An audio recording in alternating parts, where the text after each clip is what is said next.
Los Angeles, a city built on dreams, engulfed by a nightmare. This was the most devastating wildfire in LA's history. It turned whole neighborhoods in the City of Angels into a hellscape. ITV News teams on the ground bore witness to stories of disaster. We lost everything. We practically lost everything what we had. Heroism and survival. It's a miracle. What you guys have done is a miracle.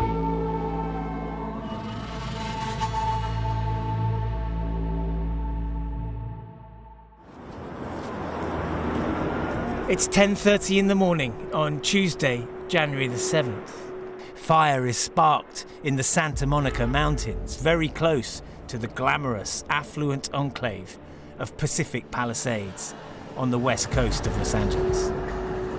Not something we want to see here in Southern California. A fire has now broke out. It's unclear at first what caused it. What is certain is how fast the flames take hold. There are a lot of homes up there as well. Fire roars across hundreds of acres of land within hours. First responders are at the scene and they're confronted with a wall of flames.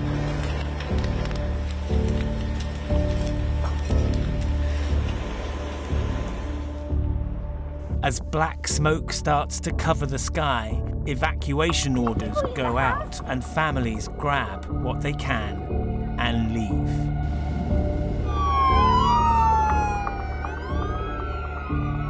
Just after 5:30 p.m, California Governor Gavin Newsom declares a state of emergency. By midnight, it's clear this is no ordinary fire. As the coast burns, more fires break out to the north of the city, near Pasadena and in the San Fernando Valley.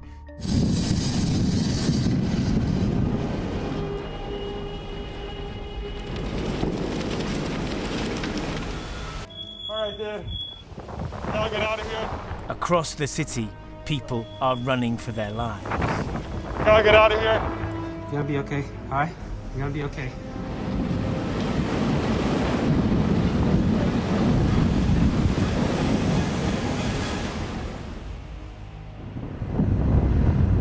By dawn, across some of the most desirable real estate in America, there is now only devastation. Robert Moore and his team make their way into the heart of it. At first, on the road into Pacific Palisades, we witnessed the aftermath of the wildfire. These are entire neighborhoods that have been lost to the flames. These are oceanside communities that never stood a chance. These high winds, which are still swirling all around me, and then combine that with those flying embers. I mean, just look at the destruction around me.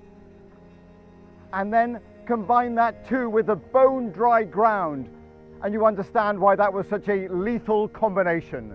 Like in so much of Southern California, the winter rains here never arrive. Lives and livelihoods have been lost here.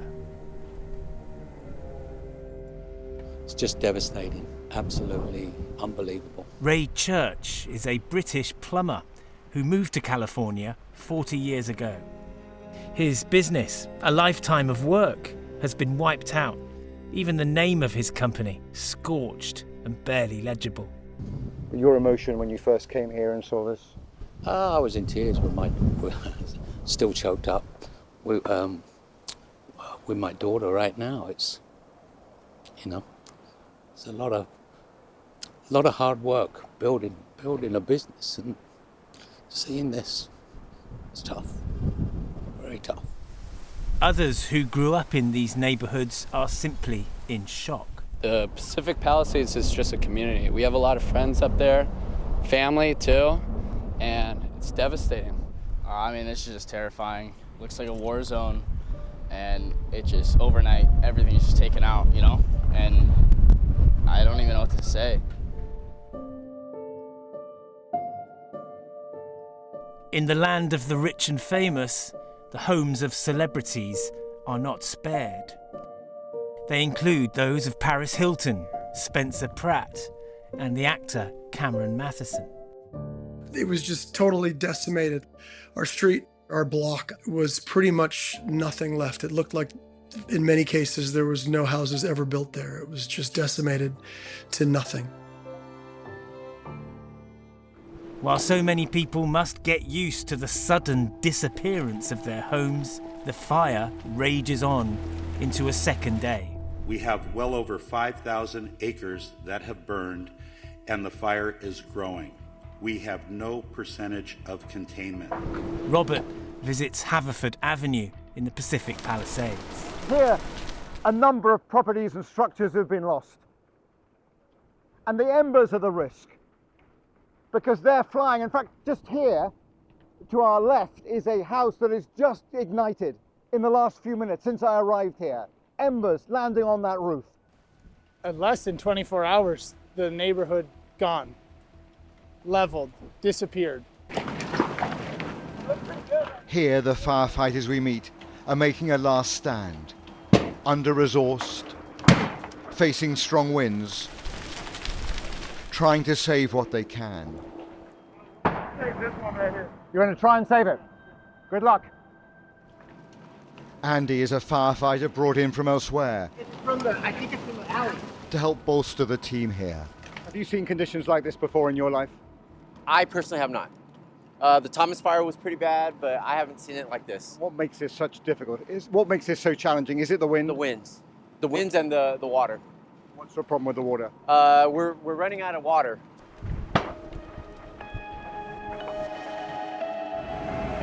As night falls, the hydrants are running dry and the high winds are making the big airdrops of water ineffective. Meanwhile, the fire is eating up street after street across the city, destroying over 10,000 buildings in just 48 hours.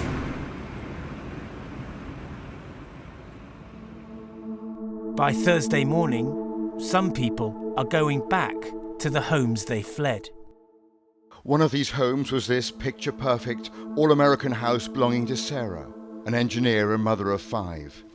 Sarah took me back to 14634 Bester Boulevard. It's home. This is home. Or what is left of it. Lives forever changed.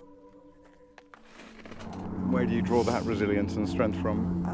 From God, from Jesus, and family, friends, faith. A few streets from Sarah, we met Gail, who has managed to retrieve and open the safe where she kept her jewelry. I'm not rich or famous, I'm a nurse. Her pearls are charred and blackened, but then a moment of joy. Look at that, it's still, oh my goodness, it's still shiny. Gail, how much does it mean to you that you've managed to recover this? I'm thrilled. I'm thrilled that I have something that's left. I have no photos. The photos got burned. With nowhere to go, more than 130,000 people find themselves displaced. There is help and shelter to be found in the evacuation centres.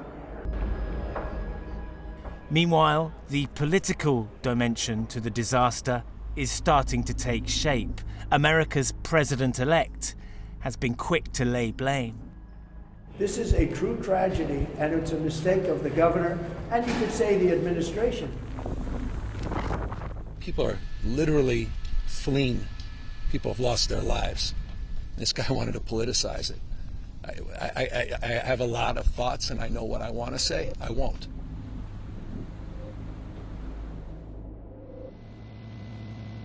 By Friday, the winds ease, but the biggest fire is still only 8% contained, and it's officially declared the largest wildfire in Los Angeles history. This weekend, Pacific Palisades, a suburb of Los Angeles, normally so vibrant, looks like this. Rebuilding here seems a truly formidable task.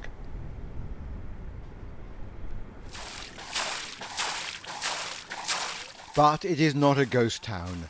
There are utility workers here, arriving to assess power hazards and water supplies. And there are firefighters taking a break, preparing for their next deployment. And ominously rising out of the hills above the town is billowing fresh smoke, an unmistakable signal the danger is not over. Reporting on the city's continuing attempt to contain the catastrophe, Romilly Weeks. As the sun rose in LA, so did the smoke, the city's largest fire spreading still further, and water-bombing planes battling to slow its progress from Pacific Palisades into heavily populated areas further east. The city's mayor making this plea to residents. I think people need to pay careful attention to what the instructions are, and please, please, please not try to wait out the fires. You can see how close the fire is now to this neighbourhood. This is where the battle is going to be fought over the next few hours to determine whether the residents of these streets have anything to come back to. The job of shielding newly threatened areas of Los Angeles from the advancing flames is now a national effort. This fire crew had driven 700 miles from Salt Lake City to help. It all depends on what the wind's going to do, but certainly once you get 30-40 miles an hour, it doesn't matter how many engines you have. The containment, it'll jump the containment lines and the dozer lines that they're putting in place, and then you have to start the whole tactical operation all over again. While the fire is fought, bitter arguments between Californian officials erupt over who should take responsibility for the extent of the disaster. California's under fire governor calling for an investigation into water shortages, and the fire chief making clear she blames city officials for cutting her budget. Let's get us what we need so our firefighters can do their jobs. Did they fail you? Yes.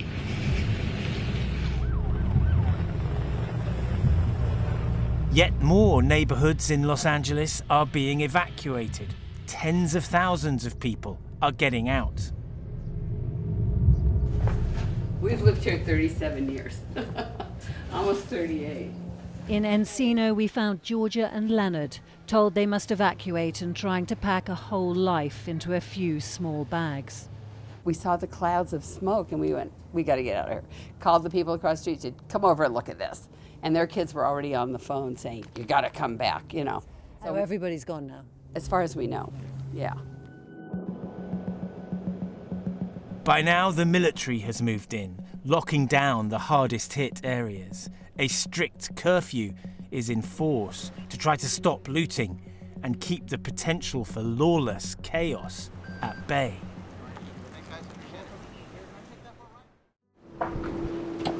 One week after the fire started, Robert goes back to Haverford Avenue to meet those picking up the pieces of the lives they used to live. Where homes were being consumed in front of our eyes, now there is an eerie silence. But what is the future of this ruined street and this ravaged town? Climbing this hill to get to the top. Among those sneaking back in is Farhad, an architect, evading police roadblocks to discover the fate of his home. This is my house. This is the moment of truth.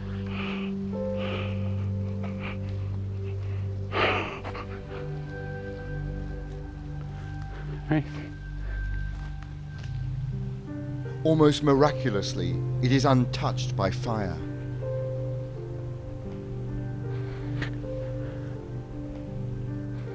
That's remarkable, given that these are the views all around him. I don't understand how this didn't burn, that burned, this didn't burn. There is a reason that Farhad's house was saved, and we saw it last Wednesday. The singular effort of Fire Truck 10 and its crew, including Andy Chan. This one's already gone, so we're trying to keep it from communicating to this complex on this side. Who battled to keep the inferno from spreading. But then a realization nothing will be the same again, even with his home intact. Well, you know, it feels good. But what's the house without a neighborhood? There's no neighbors, there's no friend. Paul and his daughter Ella were among those neighbours. Living directly opposite Farhad, they also have come back briefly to check on their home.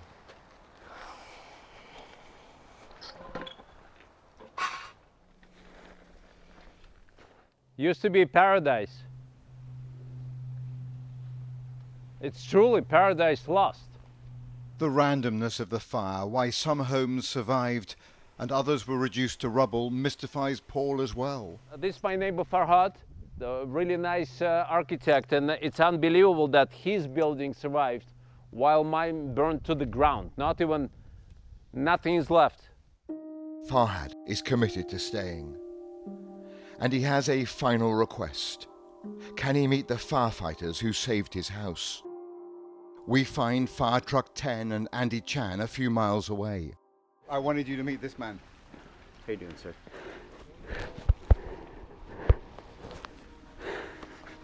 Ramon, Brandon. Thank you, man. What was it like? How did you do it? We did what we could. Everything is burned. Everything is burned around me. I can't believe it. I'm standing. It's a miracle. What you guys have done is a miracle. Oh my God. Daunted by the scale of what lies ahead, Farhad looks down on Haverford Avenue and the sea of devastation. The architect has a new mission now, to help rebuild the town that has suffered such a shattering blow.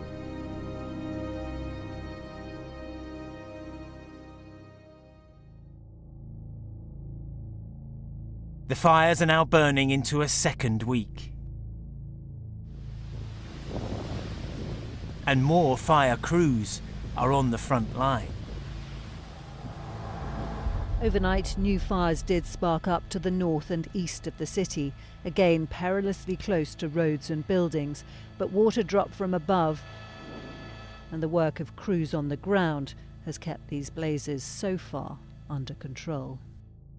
Monitoring the situation in his truck, Fire Chief Chris Tate was in this exact location 4 days ago when the blaze was at its height. And the fire was really intense at that point. Yes. Yeah, we saw flame lengths of 25 to 30 feet in some places, and it was dangerously moving pretty quick up towards the houses. 15,000 firefighters from across the country have been enlisted to tackle the blaze, and the damage could cost California well over $200 billion. Out of crisis, there has come a sense of community, and the attempt to help those in need is on an epic scale. LA residents are trying to help families left destitute by the fires. This enormous donation centre is entirely organised by volunteers. A continuous stream of cars arriving with clothes and food, exhausted evacuees able to take whatever they need. Among them, Wendy. She's sleeping in an emergency shelter with her paralysed son and 2 daughters, and she's exhausted. All I grabbed was my son, carry him out, and that's all I took. I didn't take no clothes, I didn't take no paperwork, I didn't take nothing. All I was worrying about, carrying my son to the car, that's it. You didn't even manage to leave with anything, not even your phone? We lost everything, we practically lost everything what we had. So we gotta start from zero to start all over again. It's really hard. Yeah, it's really hard. Yeah, it's pretty hard when you lose everything. Just over a week since the fires first took hold, they are at last brought under some control. The winds have quietened and the embers dimmed. Californians must now repair and rebuild and try to find a way to live in a climate where conditions are so often perfect for catastrophe.